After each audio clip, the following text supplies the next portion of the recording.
ওয়ালাইকুম আসসালাম রহমতুল্লাহি ওয়া বারাকাতুহু। হাবিবি বারাকাল্লাহু ফিক। হ্যাঁ, চিনতে পেরেছি। আপনি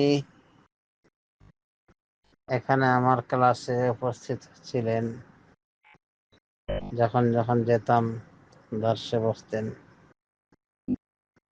তো যাই হোক, এখন আপনি দেশে আছেন এবং এলাকায় ঈদে মিলাদুন্নবী হতে যাচ্ছে,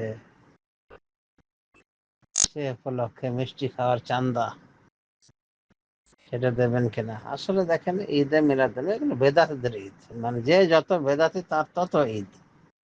সেই হিসেবে আপনাদের লোকগুলি, ওই এখানের লোকগুলি বেদাতি, যেহেতু আল্লাহ রসুল সাল্লামের ওই ঈদ নতুন সৃষ্টি করেছে।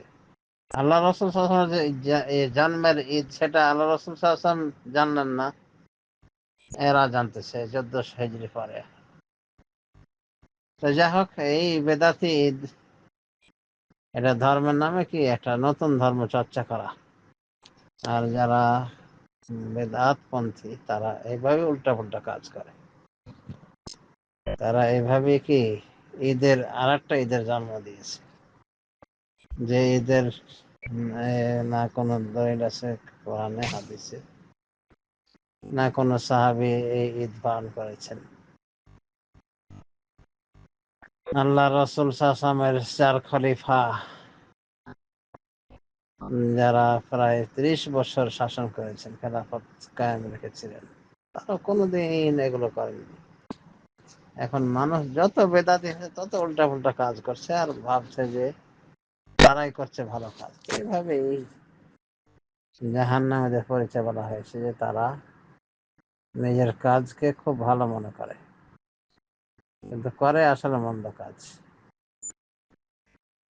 তো এগুলোই ইসলামে একটা নবাবিষ্কার, বিদআত।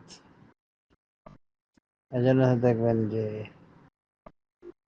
সাহাবায়ে কেরামের পিড়ি পার হয়ে গেল, শেষ সাহাবী 110 বছর বেঁচে ছিলেন, তোফাইল বিন আমর।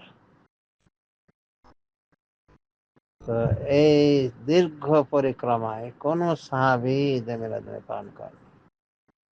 আবু বকর, ওমর, ওসমান, আলী, কেউই ঈদে মিলাদ পালন করেন। আল্লাহ নবী সাল্লাল্লাহু আলাইহি ওয়াসাল্লামের বিবিগণ বেঁচে ছিলেন অনেক দিন। মা আয়েশা রাদিয়াল্লাহু আনহা হতো 61, উম্মে সালামা রাদিয়াল্লাহু আনহা হতো 61 বছর বেঁচেছে, 61 হিজরি পর্যন্ত বেঁচে ছিলেন। তো কই, তিনি তো কোনোদিন ঈদ পালন করেননি। তো রাসূলুল্লাহ সাল্লাল্লাহু আলাইহি ওয়াসাল্লামের অনুসরণে রয়েছে রাসূল সাল্লাল্লাহু আলাইহি ওয়াসাল্লাম ভালোবাসার বহিঃপ্রকাশ। ইভেন আল্লাহর ভালোবাসা রাসূল সাল্লাল্লাহু তরিকায় রয়েছে, রাসূল সাল্লাল্লাহু অনুসরণ রয়েছে। সূরা আলে ইমরান 31 নম্বর আয়াতে আল্লাহ বলছেন, কুল ইন কুনতুম তুহিব্বুনাল্লাহ, আপনি বলে দিন, অর্থাৎ হে রাসূল আপনি বলে দিন যে তোমরা আল্লাহকে ভালোবাসো, ফাত্তাবিউনি, তাহলে আমার আনুগত্য করো, ইউহিব্বুকুমুল্লাহ, তাহলে আল্লাহ তোমাদের ভালোবাসবে, ওয়া ইয়াগফির লাকুম যুনুবাকুম, এবং তোমাদের গুনাহগুলি মার্জনা করে দিবেন। আল্লাহু গফুর রহিম, আর আল্লাহ হলেন মহা ক্ষমাশীল, মহা দয়ালু।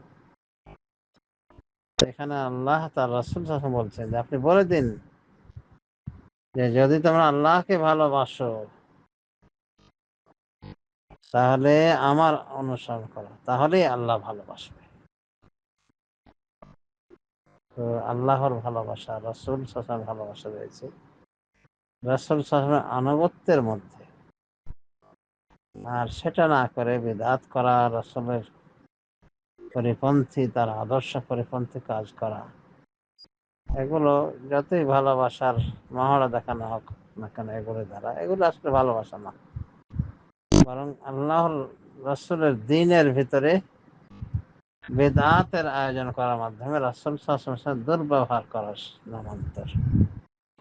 সুতরাং এই কথিত ঈদে মিলাদুন্নবীর কোনো অস্তিত্ব পাবেন না আরব জাহানে, কারণ তারা সত্যিকারের রাসূলুল্লাহ সাল্লাল্লাহু আলাইহি ওয়াসাল্লামকে ভালোবাসে বলেই তাকে মহব্বত করেন, তাজিম করেন, সম্মান করেন। হ্যাঁ, কিন্তু এই মিলাদুন্নবী ঈদের মিলাদুন্নবী নামে নতুন ঈদ এগুলি তারা করেন না, কারণ বিদআত করার মাধ্যমে কাউকে খুশি করা যায় না, শয়তানকে খুশি করা যায় শুধু। তো এগুলি সবই ভেজাল। এই ভেজালে আপনাকে যদি চাঁদা দিতে বলে, আপনি যদি বাধ্য না হন তো দেবেন না। বেদাতি কাজে দিয়ে আপনি কি করবেন? আপনি বেদাতের কাজে শরিক হয়ে তো গুনাহগার হওয়ার প্রশ্ন উঠবে এখানে। তো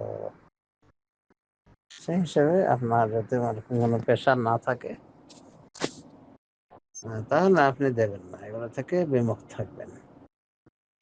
যত রাসূল সুন্নাহ পালন করবেন, তার আদর্শে থাকবেন, ততটাই ভালোবাসা লাভ করবেন আল্লাহ এবং তাদের রাসূলের। সুতরাং বিদআত করাতে কোনো খায়ের নাই, কল্যাণ নাই। কুল্লু বিদআতিন দালালাহ, সমস্ত বিদআত হলো গোমরাহি। কুল্লু দালালাতিন ফিন্নার, আর সমস্ত গোমরাহির পরিণাম হলো জাহান্নাম। এটা রাসূল সুস্পষ্টভাবে বলেছেন, নাসাই শরীফ হাদিস, সহিহ ইবনে খুজাইমাতে এসেছে। অতএব কোনো বেদাতি কাজে হেল্প করা যাবে না। ওখানে সহায়তা করা মানে কি? গুনাহের কাজে সহায়তা করা, বিদআতের কাজে সহায়তা করা। তাই সাবধান, আল্লাহ।